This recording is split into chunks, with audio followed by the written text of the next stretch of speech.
நாம் எழுதியிருக்கோம்ல, நாம் எல்லாம் சேர்ந்து தானே தீர்மானம் போட்டோம், நாம் பிரதமருக்கு சொல்லியிருக்கோம், நாம் முயற்சி எடுத்தோம், கர்நாடகாவுக்கு போனோம், பெங்களூர் போனோம். நாம் எடுத்த முயற்சியில் ஒருவேளை எனக்கு அசிங்கமாக இருந்தால் அதை நம்ம மக்களுக்காக நான் ஏற்றுக்கிறதா அப்படின்ற மாதிரி. அதாவது இந்த நாமன்னும் போது எனக்கு காதில் என்னன்னா நாம பெங்களூர் போக நினச்சதை பற்றி பல ஒப்பீனியன்ஸ் வந்துச்சு. நாம் போக நினச்சதுக்கு காரணம் என்ன மாரி எப்படி கட்டுறன்னு பார்க்கலாம். சேலஞ்ச் இல்லை, டேர் இல்லை, டைலாக் இல்லை, பஞ்ச் இல்லை, வைப் இல்லை. என்ன நடக்குது இது? நம்ம இப்போ நிறைய பேர் பார்க்குறாங்க சட்டமன்றத்தை பாரு, இப்போ பர்ஃபார்மன்ஸை பார்த்தா விஜய் சார் இருக்கிறாரு.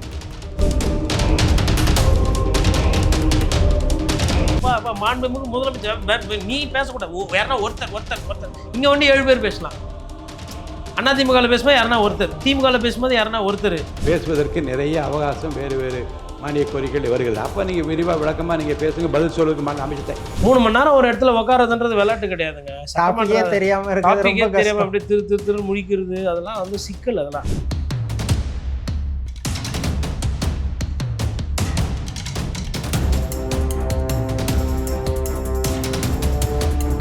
வணக்கம் நேயர்களே, நான் உங்கள் கார்த்திக். நம்முடைய சிறப்பு நேர்காணலில் மூத்த பத்திரிகையாளர் கோட்டீஸ்வரன் இணைந்திருக்கிறார். அவரிடம் விரிவாக பேசலாம். வணக்கம் சார். வணக்கம் நேயர்களுக்கு அன்பு வணக்கம் சார். பட்ஜெட் கூட்டத்தொடரில் விவாதத்தின் முதல் நாள்லே பல கலைப்படங்களோட தொடங்கி இருக்கு. ஓப்பனிங் பேட்ஸ்மேனாவே முதல்வர் விஜய் இறங்கி விளக்கம் கொடுக்குற மாதிரி ஆயிடுச்சு. காவேரி விஷயத்துல நான் தான் கர்நாடக சிஎம் பார்க்கலான்னு முடிவு பண்ணேன், அதனால அவமானம் இருந்தாலும் நான் ஏத்துக்க ரெடியா இருந்தேன் அப்படின்னு சொல்லி ஒரு விளக்கத்தை கொடுத்துருக்கிறாரு. அவரோட விளக்கம் ஏற்புடையதா இருக்கா, எப்படி பாக்குறீங்க? அதாவது முதல்வர் கொஞ்ச நேரம் பேசினார் இன்னைக்கு. அது கொஞ்ச நேரம் படித்தார். பார்த்துட்டு பேசினதை விட படிக்கிறது. காவேரி விவகாரம் அப்படின்னு வரும்பொழுது தமிழ்நாட்டினுடைய பிரச்சனை, முதலமைச்சரோட முக்கிய பிரச்சனை. அப்படி இருக்கும்போது பேப்பர் வச்சு தரவுகள் பேசலாம். அதாவது ஆரங்கியில் இவ்வளோ தண்ணி வருது, மேட்டூருக்கு இவ்வளோ வருது, 20,000 கண்ணாடிக்கு மேலே வருது, இப்போது இவ்வளோ குருவை பாதிப்பு இருந்தாலும் சம்பாவில் நம்ம அதை சரி செய்யலாம், இவ்வளோ விவசாயிகள், இவ்வளோ ஹெக்டேரு, போன வருஷத்தில் இவ்வளோ, இந்த மாதிரி நம்பர்லாம் பேசியிருந்தாருன்னா நீங்கள் சொன்ன மாதிரி ஃபஸ்ட்டு பேட்ஸ்மேன். நீங்கள் ஒரு நெறியாளர், அதனால் போகிற போக்கில் ஃபஸ்ட்டு பேட்ஸ்மேன் இறங்கிட்டாருன்றீங்க. ஃபஸ்ட்டு பேட்ஸ்மேன்னா நம்ம சித்துவை பார்த்துருக்கோம். ஒரு பேரே சம்டைம்ஸ் சிக்ஸர் சித்துன்னுவாங்க. அதே மாதிரி ஓப்பனிங்கில் கங்குலியை பார்த்துருக்குறோம். சம்டைம்ஸ் பெரிய பெரிய பிளேயர்லாம் இறங்கி ஆடுறதெல்லாம் பார்த்துருக்கோம் ஓப்பனிங்கில். ஓப்பனிங் பேட்ஸ்மேனோட ஸ்ட்ரென்த்துன்றது வேறு. இங்கே என்ன ஆகுதுன்னா, ஒரு லெவலுக்கு மேலே முதலமைச்சர் என்ன பண்ணுறாருன்னா, இது சம்மந்தமான விஷயத்தை நீர்வளத்துறை அமைச்சர் பதில் சொல்லுவார், அது சம்மந்தமான விஷயத்தை பொதுப்பணித்துறை அமைச்சர் பதில் சொல்லுவார் அப்படின்ற மாதிரி அமைச்சருங்களை கை காட்டி விட்றாரு, சாடி விட்றாரு. அங்கே ஐயா ஆதவர்ஜுனா வெயிட்டிங்கு சீக்கிரம். அந்த WWFலாம் பார்த்தீங்கன்னா இந்த ரெண்டு பேர் சண்டை போடும்போது ஒருத்தர் பயங்கரமாக அடி வாங்குறாங்கன்னா அவங்க என்ன பண்ணுவாங்கன்னா, இந்த ரிங்குக்கு வெளியில் இருக்கும் கையை நீட்டுவாங்க. எப்படியாச்சும் நீ கையை தட்டி பாஸ் கொடுத்துரு, நான் வெளில இருக்கிறேன், நான் அவனை போட்டு மிதிக்கிறேன் அப்படின்ற மாதிரி ஓப்பனிங் பேட்ஸ்மேன் போனவர் பாஸ் கொடுக்குறாரு. யாருக்குன்னா, இவர் ஃபஸ்ட்டு போட்டு பேயடி அடிச்சுட்டு இவர் இது பண்ணுவாருன்னு பார்த்தா, இவர் என்ன பண்ணுறாரு, ஆதவ் வாங்க, நீங்கள் வாங்க, அவங்க வாங்கணும். அப்புறம் செங்கோட்டையன், அவருக்கு அந்த அவை முன்னவர் பதவியார் இருக்குல்ல, அவர் ஆல்ரெடி அதாவது எல்லாரும் கை தான் கொடுப்பாங்க. செங்கோட்டையன் என்ன பண்ணுறாருன்னா, கை கூட காலை வேற வெளில விட்டுருக்காரு, காலில் தட்டினா கூட பாஸு. அப்போ உதயநிதி ஒரு ஆள் பேசுகிறாங்க, அமைச்சர் ஆதவ் குறுக்கீடு, அமைச்சர் ராஜ்மோகன் குறுக்கீடு முயற்சி, இவர் நான் சொன்ன மாதிரி 2 கை 2 காலில் பாஸ்க்கு ரெடியாக இருக்கிற ஐயா செங்கோட்டையனை, அப்புறமா நிர்மல்குமார், அப்புறம் பேரவை தலைவரே நிறைய நேரத்தில் அவரே ரெஃப்ரி மாரி உள்ளே போந்து இந்த பாஸ் கொடுக்கும்போது அம்பேர் போய் இப்படி மறைச்சிக்கிட்டே எப்படி நிற்கும் எதிரில். இப்போ அவங்க எதனா பாஸ் கொடுக்கணும்னா அங்கே போய் நின்றுக்கிற அந்த மாதிரி. ஸோ ஒரு 5-6 பேர் ஒரு இடைமறிக்கிறீங்க. அப்போது பேசுகிறாங்கன்னா அது இன்னும் நல்லா இருக்கும் இல்லையா? நீங்கள் இப்போ நான் ஒரு குத்து சண்டையும் சரி, ரெஸ்லிங்கும் சரி எனக்கு ரொம்ப பிடிக்கும். அப்போ நான் என்ன எதிர்பார்ப்பேன், நான் ஒரு பார்வையாளர், இவர் பேசுகிறாரு, இவர் பதில் சொல்கிறார், இவர் கேள்வி கேட்குறாரு, இவர் பதில் சொல்கிறார், கேள்வி பதில் டைட்டாக இப்படி தானே நம்ம படணும். குறுக்கில் ஆதவர்ஜுனா அவர் என்ன பண்ணுறாரு, அவர் விஜய் சாருக்கு ஆதரவாக பேசுறது ஒன்று. ரெண்டாவது அவர் என்ன பண்ணுறாரு, உதயநிதியை 2 கேள்வி கேட்குறாரு. 69 அணை கட்டினாங்களே தெரியுமா அப்படின்னு சொல்லிட்டு விஜய் சார் ஆரம்பிக்கிறாரு. இப்போ 2026 இருக்கும், 2029 பாராளுமன்ற தேர்தல். 69ல் அணை கட்டினாங்களே அது யார் பீரியட்ல இருக்க வேண்டியது? நான் என்ன சொன்னேன்னா, அப்போ அதை நீங்களும் சொல்ல வேண்டியது, அது என்ன சஸ்பென்ஸு? 69ல் யார் இருந்தாங்க? திமுக இருந்தது, இல்லை யார் இருந்தாங்க? கலைஞர் இருந்தாரா? என்ன இருந்தது ஏது? இல்லை யார் அன்னைக்கு அமைச்சர் இருந்தது சொல்லுங்க. அதில் என்ன ஒரு பஞ்ச் டயலாக் ஒண்டி இருக்கு, ஆனால் சஸ்பென்ஸ் அது சார். அதாவது அப்புறமா இன்னும் ஒரு சப்மிஷன், யார் ஃபர்ஸ்ட் டவுன் பிளேயர் நீங்கள் சொன்னீங்களா அவர் என்னன்னா, நான் தான், அதை நான் இல்லை நாம தான், எது எடுத்தாலும் நாம எழுதியிருக்கோம்ல, நாம் எல்லாம் சேர்ந்து தானே தீர்மானம் போட்டோம், நாம் பிரதமருக்கு சொல்லியிருக்கோம், நாம் வந்து முயற்சி எடுத்தோம், கர்நாடகாவுக்கு போனோம், பெங்களூர் போனோம், நாம் எடுத்த முயற்சியில் ஒருவேளை எனக்கு அசிங்கமாக இருந்தால் அதை நம்ம மக்களுக்காக நான் ஏற்றுக்கிறதா அப்படின்ற மாதிரி. அதாவது இந்த நாமன்னும் போது எனக்கு காதில் என்னன்னா நாமோ ஏன்னா விவசாயி வெளியில் வந்து போராட்டம் பண்ணிட்டு இருக்கான். இன்னைக்கு விவசாயிகளை போராட்டம், இப்போ சட்டமன்றம் நடக்கும்போது சட்டசபைக்கு வெளியில் போராட்டம் பண்ணணும், அனுமதி கொடுங்க விவசாயி. அது வசதி இல்லாமல் நிறைய இடத்துல போராட்டம் பண்ணுறவங்கள உள்ளிருப்பு வைக்கிறீங்க, மானிட்டர் பண்ணுறீங்க. விவசாயிகளுக்கே பயமாக இருக்குது, எப்போ யார் கைது செய்வாங்கன்ற அந்த பதட்டமான ஒரு சூழ்நிலை இருக்குது. அப்படி இருக்கும்போது விவசாயிகளை சந்திப்பீங்களா இல்லையான்னு எதிர்கட்சி தலைவர் கேட்குறாரு, இவர் கேட்குறாரு, உதயநிதி ஸ்டாலின் கேட்குறாரு. அப்போ சந்திக்கிறோம் இல்லை அப்படின்றதை தாண்டி அதுக்கு ஐயா ஆதவ் பதில் சொல்றாரு. இன்னைக்கு சாயந்தரம் 3:30 மணிக்கு சந்திக்க சொல்லி போன வாரமே எங்களுக்கு உத்தரவு கொடுத்துறாரு. ஐயா தயவு செய்து இது போன வார பிரச்சனை இல்லை, இந்த வாரம் 70 நாளாக இந்த பிரச்சனை இருக்கு. ஜூன் மாதம் 1ஆம் தேதியிலேருந்து இந்த பிரச்சனை. ஜூன் 12ஆம் தேதி தண்ணியை திறக்கணும், 1ஆம் தேதியே தெரிஞ்சு போச்சு விவசாயிகளுக்கு இடம்லாம் பாலமாக இருக்குது, நிலத்தடி நீர் கம்மியாக இருக்குது, மழை சுத்தமாக மழை இல்லை டெல்டாலன்றதுல. அப்புறமா கடைசியாக அந்த பஞ்ச் டயலாக் பேப்பர் பச்சா தானே தெரியும். ஆக்சுவலாக உதயநிதி ஸ்டாலின் அந்த இடத்துல சரியாக பர்ஃபார்ம் பண்ணல. ஆனால் அந்த ஐயா ஒரு நாள் பேப்பர் படித்தாலாம் புத்தி வராது ஐயா, ரொம்ப நாள் பேப்பர் படிக்கணும், தமிழ்நாடு ரொம்ப விஷயம் தெரியும், கவுண்டர் இன்னும் வெயிட்டாக கொடுத்துருக்கணும். ஆனால் அவர் எந்திரிச்சு இது பேப்பர் படித்தா தெரிகிறதில்ல, நீங்கள் விவசாயியை பார்க்கணும், நான் சொன்னது வந்து சிறப்பு வறண்ட நிதிங்கிற மாதிரி விளக்கம் கொடுத்துருந்தாரு. விளக்கம்லாம் ரைட்டுங்க, பஞ்சு மிஸ்ஸிங் இல்லை, நமக்கு வைப்பு தானே முக்கியம்.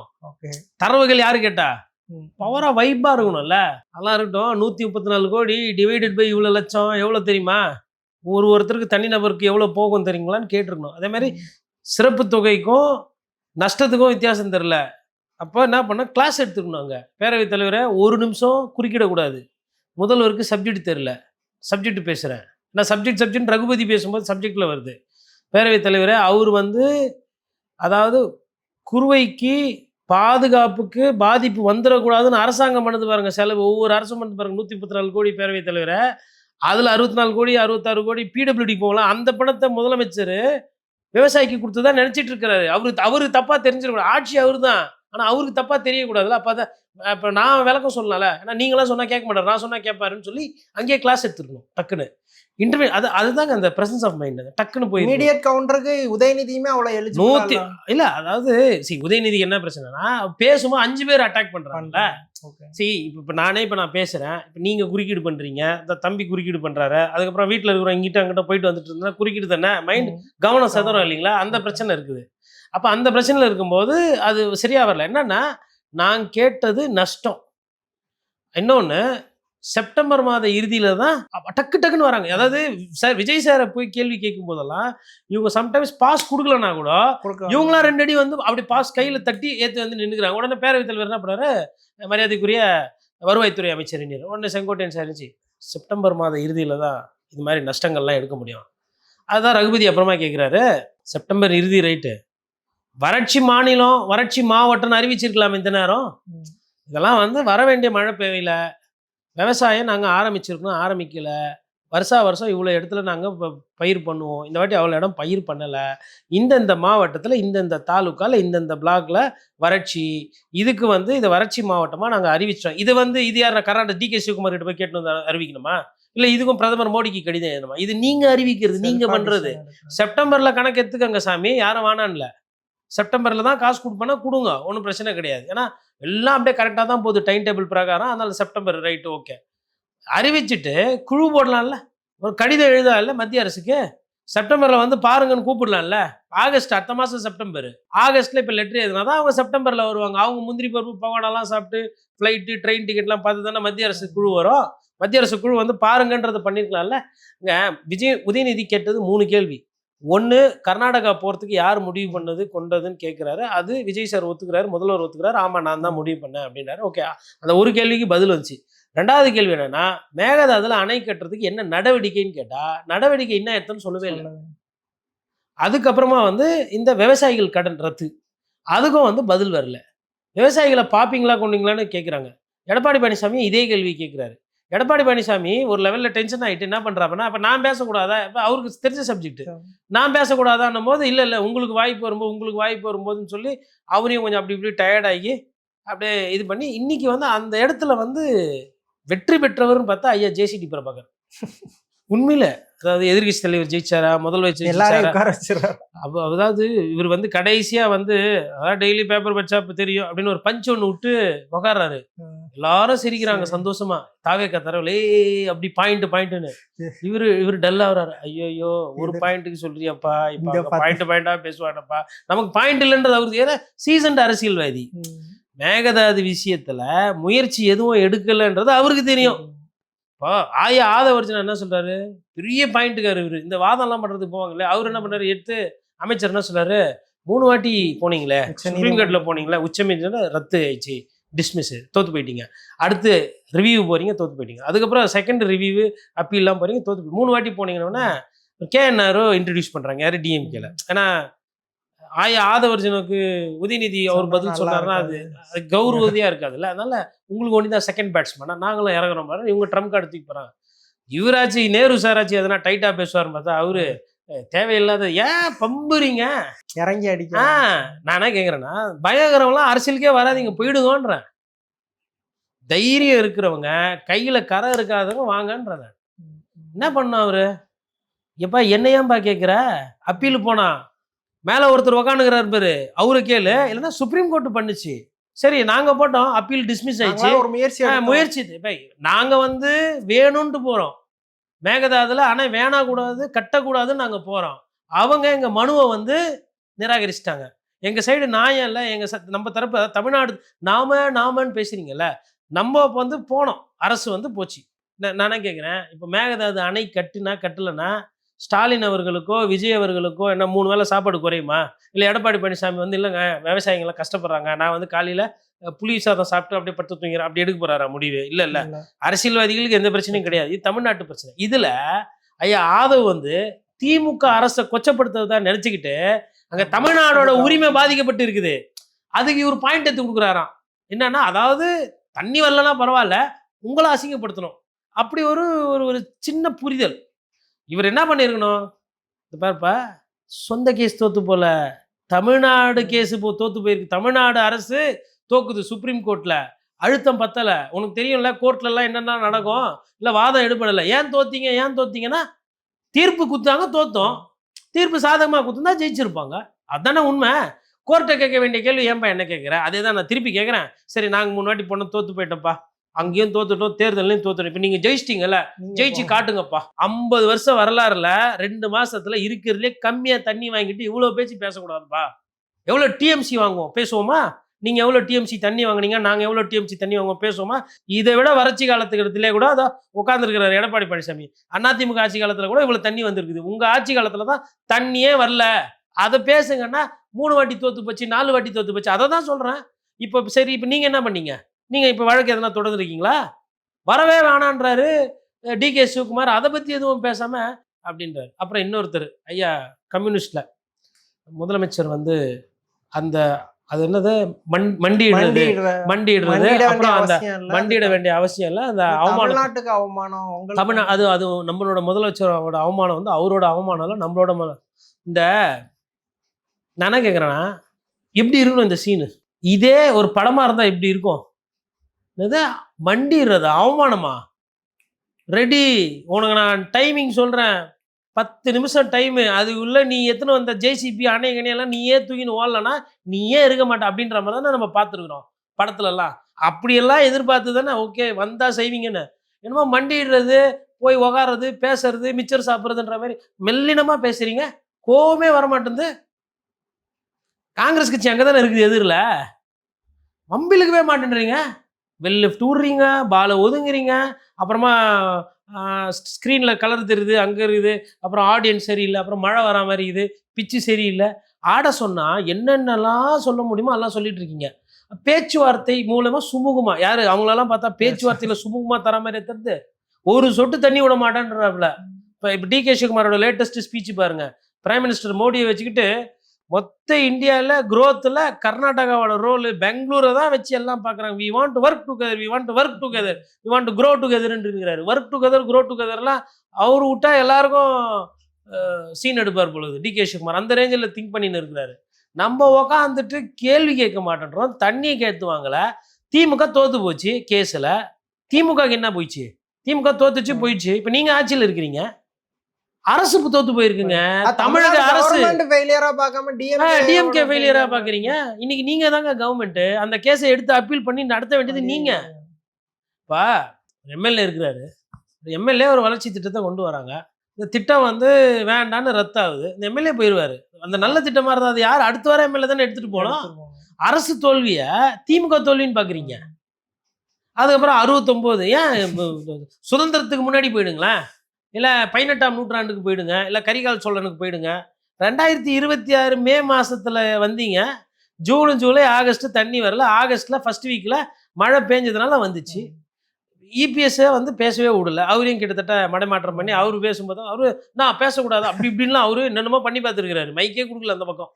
ஸோ இன்னைக்கு வந்து டாப் பர்ஃபார்மன்ஸ்ன்னு பார்த்தீங்கன்னா இபிஎஸ் அவர்களோ, இல்லை உதயநிதி அவர்களோ, இல்லை விஜய் சார் இருக்கிறதுலே ரொம்ப ரொம்ப கம்மியாக ரன் அடிச்சது சிஎம் சார். அதாவது பேரவைத் தலைவர் வந்து அவர் இப்படினாலுமே மாண்புமிகு முதலமைச்சர். அதாவது பேச போறாரா இல்ல சும்மா அட்ஜஸ்ட் பண்றாரா? ஜேசிடி பிரபாகர் எல்லாத்துலயும் ஸ்ட்ரிக்டா இருக்காரு, ஆனா முதல்வருக்கு மட்டும் ரொம்ப இது பம்மிட்டு இருக்கிற மாதிரி தெரியுதா சார்? இல்ல அப்படி அந்த மாதிரி நம்ம சொல்ல முடியாது. அவரோட சூழ்நிலை. ஏங்க அந்த இடத்துல மினிஸ்டர்ஸ் எல்லாம் கூட டக்கு டக்குன்னு ஒரு தட்டு தட்டி சரி அவரோட சீனியரிட்டி. நீங்க முதலமைச்சர் கிட்ட வந்து எந்த ஒரு சபாநாயகருமே வந்து பிஹேவ் பண்ண முடியாது, பண்ண மாட்டேன். ஏன்னா அவங்க வந்து சபாநாயகர்ன்றவர் வந்து ஒரு நம்பிக்கையின் அடிப்படையில் தர பதவி. ஏன்னா அந்த மொத்த அவையினுடைய மாண்பு காப்பாற்றணும். அப்புறம் அந்த மாண்புல ஆளுங்கட்சி தூக்கி மேல வச்சு அப்படியே எடுத்துன்னு போனோம் 5 வருஷம். அது கிட்டத்தட்ட பார்த்தா நடுநிலையெல்லாம் சொல்லுவாங்க, அது நடுநிலையா இருக்கிறது இல்லை. திமுக பீரியட் நடுநிலையா இருந்துச்சா, அதிமுக பீரியட் நடுநிலையாச்சு. அப்புறம் தாவேகா பீரியட்ல வந்து ஜேசிடி பிரபாகர் வந்து எப்படி நடுநிலை மாதிரி பண்ணுவாங்க. அது முதலமைச்சர் என்ன பண்ணோன்னா, சரி சுருக்கமா சொல்லணும்னா முதலமைச்சருக்கு வேண்டி ஜேசிடி பிரபாகர் அதிகமான தாக்குதலை வாங்கிக்கிறாரு. இப்போ முதலமைச்சரே ஏஞ்சி இதுக்கெல்லாம் பதில் சொல்றாரு, கொள்றாரு, ப்ரிப்பேர் பண்றாரு, பேசுறாருன்னா இவருக்கு பிரச்சனை இல்லை. நான் ஆட்டம் தான் நான் அண்ணா கேளுப்பா நீங்க பேசிட்டீங்களா? இப்போ மாண்புமிகு முதலமைச்சர் இவர் பட்டாசா பேசுறாருன்னு வச்சுங்களேன், சபாநாயகர் ஹாப்பி. விஜய் ரொம்ப வீக்கா இருக்காரு, கவுண்டர் கொடுக்கறதுல. அதுதான் இவர் கவுண்டர் வீக்கா இருக்கிறதுனால எல்லாரும் போய் இவருக்கு பாதுகாக்க வேண்டியதா இருக்குது. மாண்புமிகு முதலமைச்சர் நீ பேசக்கூடாது, யாருன்னா ஒருத்தர் இங்க வந்து 7 பேர் பேசலாம். அதிமுக பேசும்போது யாருன்னா ஒருத்தர், திமுக பேசும்போது யாருன்னா ஒருத்தர். அதுல சிபிஐ சிபிஎம்லாம் இந்த சைடு தான் உட்காந்து இருக்கிறாங்க. அது வந்து நடுவில் கொஞ்சம் பக்கத்தை காணன்ற மாதிரி கலந்து போறது. இப்படியே இல்லாம அப்படியே இல்லாம ஏதோ ஒண்ணு. கோவமே வர மாட்டேங்குது உங்களுக்கு. இப்ப விவசாயி போராட்டம் தானே, என்னமோ மயிலறுகளை வருடி கொடுக்குற மாதிரி பேசுறீங்க. கம்யூனிஸ்ட் தலைவர்கள் சட்டமன்றத்துல விவசாயி வெளில போராடுறாங்களா இல்லையா? சரி இவங்கெல்லாம் பணக்கார வீட்டுக்கார கட்சிக்காரங்க, அவங்களுக்குலாம் தெரியாது. நீங்கெல்லாம் கம்யூனிஸ்ட்காரர்கள் தானே, உங்களுக்கு தெரியாது வெளியில என்ன நடக்குதுன்னு, உங்களுக்கு தெரியாது டெல்டால என்ன பிரச்சனைன்னு, உங்களுக்கு தெரியாது குருவை காலி இப்படியே போச்சுன்னா சம்பாவம் காலின்னு உங்களுக்கு தெரியும் தானே.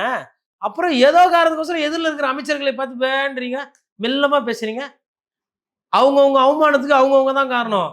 மாத்தியெல்லாம் தமிழ்நாடுக்காக யாரெல்லாம் அவமானத்தெல்லாம் தூக்க வேணாம். உரிமை எது?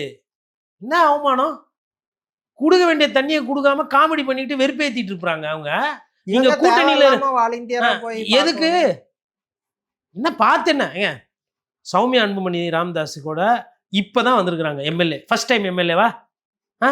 பட் பேச்சு எவ்வளவு தெளிவா இருக்குது, கணீர்னு இருக்குது. அவங்களும் சரி பிரேமலதாவும் சரி ரொம்ப கிறிஸ்டல் கிளியரா இஷ்யூவை ரொம்ப ஷார்ப்பா பெர்ஃபார்மன்ஸ் பண்ணுவாங்க. இந்த பீரியட்ல இந்த சட்டமன்ற கூட்டத்தொடரில் 2 தலைவர்கள், ஒன்று பிரேமலதா விஜயகாந்த் அவர்களும் சரி, இன்னொன்று சௌமியா அவர்களும் சரி, டாப் கிளாஸ் பேச்சினவோ அவ்வளோதான். இந்த சும்மா இந்த பாராட்டுறது சீராட்டுறது. இப்போ பிரேமலதா விஜயகாந்த் அவர்கள் ஏஞ்சி கேப்டன் பற்றி பெருமையாக பேசுகிறேன்னு சொல்லிட்டு பேசணும்னா 1/2 மணி நேரம் பேசலாம். விஜயகாந்த் சாரோட பெருமை பேசணும்னா 1/2 மணி நேரம் பேசலாம். 1/2 மணி நேரமாக பேசினுக்கிறாங்க. கேப்டன் ஒரு 2 வார்த்தை 3 வார்த்தை பேசிட்டு சப்ஜெக்ட் வராங்களா? அதேமாதிரி அன்புமணி ராமதாஸ் அவர்களோட அவங்க சௌமியா மேடம் அவங்க என்ன உட்காந்து அன்புமணி அதை பண்ணாரு, ராமதாஸ் இதை பண்ணாரு, அவர் அதை பண்ணாரு, இதை காடு வெட்டி குரு அதை பண்ணார், இப்படி எல்லாமே பேசின்னு இருக்கிறாங்க. கட்சியை பற்றி ஒரு 2 வார்த்தை 30 செகண்டில் பாராட்டுறதோ சீராட்டுறதோ அவங்க அவங்க வேலையை 10-15 செகண்டில் முடிச்சுக்கின்னு 30வது செகண்ட்லேருந்து மேட்ரு சப்ஜெக்ட் வந்துடுறாங்க. சப்ஜெக்ட் வந்து கேட்குற கேள்வி ஒன்றும் நியாயமாக இருக்குது. அதாவது அதில் வந்து ஆடம்பரம், அதில் வந்து அரசியல், நையாண்டி அதெல்லாம் இல்லை. நல்ல கேள்விகள். அவங்க என்ன சொல்கிறாங்கன்னா, டேமா என்ன பேசுறதுக்கு என்ன இருக்குதுன்னு கேட்குறாங்க. No means no. டேம்னா டேம், நோனா நோ. நீ எப்படி கட்டுவே டேமு? இன்னத்துக்கு சிறப்பு தீர்மானம், சைடில் தீர்மானம், போய் டெல்லிக்காரங்க கிட்ட பேசுறது கட்டக்கூடாது. ஏங்க இல்லைண்ணா சேலஞ்ச் பண்ணும். என்ன மீறி நீ எப்படி கட்டுறன்னு பார்க்கலாம். இப்போ படத்துலலாம் எப்படி வரும், என்ன மீறி நீ எப்படி கட்டுறன்னு பார்க்கலாம். சேலஞ்ச் இல்லை, டேர் இல்லை, டைலாக் இல்லை, பஞ்ச் இல்லை, வைப் இல்லை. என்ன நடக்குது இது? நம்ம இப்போ நிறைய பேர் பார்க்குறாங்க சட்டமன்றத்தை. பாரு இப்போ பர்ஃபார்மன்ஸை பார்த்தா பேரவைத் தலைவர் உள்ளே வராரு, நிர்மல்குமார் உள்ளே வராரு, ஆதவ் வராரு, செங்கோட்டையன் வராரு, புஷி ஆனந்த் வராரு, ராஜ்மோகன் வராரு. எப்போ ஒவ்வொருத்தருக்கு அங்கே ஒருத்தர் தானேப்பா பேசுகிறாங்க. இப்போ எடப்பாடி பழனிசாமி பண்ணும்போது ஓஎஸ் மணியின் பக்கத்தில் இருந்து டொயின் ஏஞ்சி எதனா பண்ணுகிறாரா, இல்லை பேரவைத் தலைவர் தான் அதை அனுமதிப்பாரா? யாரும் இல்லை. இங்கே யார் இருக்கிறாங்களோ அதுதான். இல்லை ஈவாவேலு எதனா ஏஞ்சி எதனா சவுண்ட் விட்டுன்னு இருக்காரு, இல்லை சேகர் பாபாங்கிறது கை கால் எதனா பண்ணிட்டு இருக்காரு. உதயநிதி ஸ்டாலின் ஒருத்தர் தானே பேசுறாரு. ஒருத்தர் பேசும்போது ஒருத்தர் பேசுங்க. இன்னொன்று, எதிர்கட்சி தலைவர் முதலமைச்சர் தான் கேட்பாரு. இதுனா பாஸ், நீங்க பதில் சொல்லுங்க, நீங்க பதில் சொல்லுங்க. என்னது இது? அவங்கவுங்க துறையா இருந்தாலும் பரவாயில்ல, வெவ்வேறு துறை அமைச்சர்கள்லாம் வந்து ஏங்க இன்னைக்கு அதுல பாருங்க, விதியில கொடுத்துருக்கிறத ஒண்டி பேசுங்கன்றாங்க. விதியில என்னன்னா இந்த தீர்மானத்தை பத்தி பேசணுமா? என்ன அந்த தீர்மானம்? காவேரி பத்தி தீர்மானம். சரி, காவேரிக்கும் விவசாயிக்கும் தொடர்பு இருக்கா இல்லையா? இருக்கு. விவசாயிக்கும் நெல்லுக்கும் தொடர்பு இருக்கா இல்லையா? இருக்கு. அப்ப நெல்லு கொள்முதலுக்கு குவிண்டாலுக்கு இவ்வளவு அரிசி கொடுக்கணும்னு சொல்லி எடப்பாடி பழனிசாமி கேட்கிறாப்புல. கரும்புக்கு தண்ணிக்கும் சம்பந்தங்க தான் இல்லையா? காவேரிக்கும் விவசாயிக்கும் தமிழ் இதுக்குள்ள தானே பேசினாங்க. இதை விட்டு யாருன்னா வெளில போனாங்களா? இவங்க என்ன பண்றாங்கன்னா, இந்த கொள்முதல் பரிசு அது சப்ஜெக்ட்ல இல்லை, விவசாயிகள் போராட்டம் அது சப்ஜெக்ட்ல இல்லை, விவசாயிகளை பத்தி பேசணும் அது சப்ஜெக்ட்ல இல்லை, வெறும் காவேரி. ஆனால் வெறும் காவேரின்னு எழுதி தான் வைக்கணும். காவேரி தமிழ்நாடுனுடைய ஒரு ஒரு ஒரு உரிமை. காவேரின்னு வரும்போது கடைக்கோடியில் இருக்குது பாருங்க. அந்த நம்ம போயிட்டு இதில் கலக்குது நாகப்பட்டினத்தில், கோடியக்கரையிலையோ நாகப்பட்டினத்தில் அந்த சைடில் இருந்து ஆரம்பித்து காவேரி கடல் கொள்ளிடம் எங்கெங்க கட்சியாக ஒரு முதலகுது பாரு, அது கூட கேட்கும். ஏன்பா தண்ணி உள்ளனா எப்படிப்பா, தண்ணி உள்ளனா எப்படி மீன் வரும் நான் எப்படிப்பா முதல்ல வாழ்வேன், என்னப்பா காவேரி தருவீங்களா? முதல்ல கூட கேட்கலாம் வாய் இருந்தா. அதுங்களுக்கெல்லாம் வாய் கிடையாது. ஆனால் அவங்களுக்கு உரிமை இருக்குது. அதுதான் சட்டம் சொல்லுது. ஜீவராசிகளுக்கு வந்து ஒரு அதாவதுங்க, ஒரு ஆற்றை எதுக்கு திறந்து விடணும்? பயோடைவர்சிட்டி. அப்போதான் வந்து இந்த ஆற்று உயிரோட்டமாக இருக்கும். அப்போதான் அதில் நம்பி இருக்கிற ஆடு மாடுலேருந்து, வாயில்லா ஜீவன்லேருந்து, மனுஷன்லேருந்து, விவசாயத்துலேருந்து எல்லாம் இருக்கும். இவ்வளோ பெரிய பிரச்சனையை பேசும்போது விதிக்குள்ளே பேசுங்கன்னா இதுதான் மடைமாற்றம்ன்றது. ஒருத்தர் அவரே ப்ரிப்பேர் பண்ணி தான் பேசுவாங்க யாராக இருந்தாலும், புரியுதுங்களா? அவ்வளோ பேர் உட்காந்துருக்கும்போது எதிரில் ஒரு அரசை எதிர்த்து பேசுறதுன்றது அவ்வளோ சாதாரணமான விஷயம் கிடையாது. இப்போ பேசினே இருக்கும்போது அவங்க லைட்டாக எதுனா பண்ணாலுமே அவங்ககிட்ட அந்த மேத் எல்லாம் நிறைய இருக்கும், சவுண்ட் எஃபெக்ட்லாம் பயங்கரமாக இருக்கும். டம்ம ஆட்சியில் இருக்கிறவங்க பண்ணுவாங்க. இதெல்லாம் எதிர்த்து தான் பேசணும். அப்படி இன்னொன்று, ஐயா ரகுபதிக்கு வயசாகுது, அவரே ஏதோ சப்ஜெக்ட் அப்படி கோர்வையாக எத்தனை வருமா ஒரு குறுக்கிடு, கோர்வையாக அப்படி எத்தனை வருமா குறுக்கிடு. ஆனால் ஒன்று, இதெல்லாமே வந்து திமுக அதிமுகவுக்கு செஞ்சிச்சு. அதே மாதிரி அதிமுக ஆட்சியில் இருக்கும்போது இதெல்லாம் திமுகவுக்கு செஞ்சிச்சு. இந்த மாதிரி இந்த பேரவையில் வந்து ஆளுங்கட்சி நல்லா பேச விட்டுட்டு எதிர்கட்சியை மொக்க குலைக்க வைக்கிறது, எதிர்கட்சியோட நேரத்தை கொடுக்காம, இது வந்து உங்களை நீங்களே ஏமாத்திக்கிறது. எதிர்கட்சிகளே பாதி நேரம் லீவில் விட்டு தான் சுற்றிட்டு இருக்காங்க. ஏதோ சட்டமன்றத்திலேயாச்சும் ஏதோ நல்லா பேசுகிறாங்க, அதுக்கு நல்ல கவுண்டர் கொடுக்கணும். கவுண்டர்னா வெறும் பேசுறது இல்லை. 134 கோடிக்கு பயனாளிகள் யாருன்னு கேட்டாருங்க. பயனாளிகள் நம்பரை நானும் பார்த்தேன், 1 மணி நேரமாக வரல. இப்போ போயிட்டு இருக்கோம். இப்போ கேள்வி கேட்டாங்கல்ல, கேள்வி கேட்டோம்னா என்ன பண்ணுவாங்க, துண்டு சீட்டில் எழுதி கொடுப்பாங்க. எழுதி கொடுத்தோம்னா அது என்ன பண்ணுவோம், அந்த தண்ணி கொடுக்க வராங்கல்ல, அவங்க பேப்பர் கீ அப்படியே போயிடும். கிளாஸோட போனோம்னா அது டிபார்ட்மெண்ட் செக்ரட்டரிக்கு போயிடும், சிஎஸ் ஆஃபீஸ்க்கு போகும். பார்த்துட்டு அந்த கலெக்டர் போய்ட்டு எவ்வளோ இந்த 134 crore பிரேக்கப் என்ன, எவ்வளோ பேருக்கு பெனிஃபிஷியரி போச்சா இல்லையா, என்னென்ன பண்ணியிருக்கோன்னு இதெல்லாம் இன்னைக்கு வரோம். 134 கோடியெல்லாம் ஒரு பணமே கிடையாது, ரெகுலராக கொடுக்குற காசு. அது ஏதோ பெரிய பணம் மாதிரி ஒரு மாசமா சொல்லுங்கிறீங்க. 134 கோடி குத்தாச்சு, 134 கோடி குத்தாச்சு. உங்களுக்கே 134 கோடியில் என்ன பண்ண முடியும்? 134 கோடியில் என்ன பண்ண முடியும்?